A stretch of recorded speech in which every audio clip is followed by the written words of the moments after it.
5 چیز در دنیا سبب می شوند که آسایش و آرامش و خوشبختی تو را بگیرند. مواظب باش که از این 5 مورد پرهیز بکنی. مورد اول ترک نماز هست.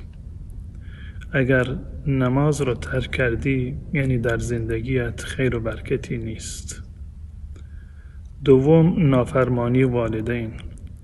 اگر پدر و مادرت هم از تو راضی نبودند خوشبخت نخواهی شد.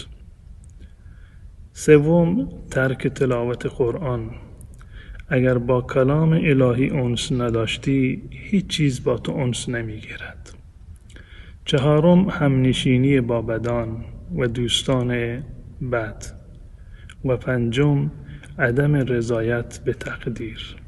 اگر به تقدیر الله متعال ایمان داشته باشی زندگیت متحول می شود.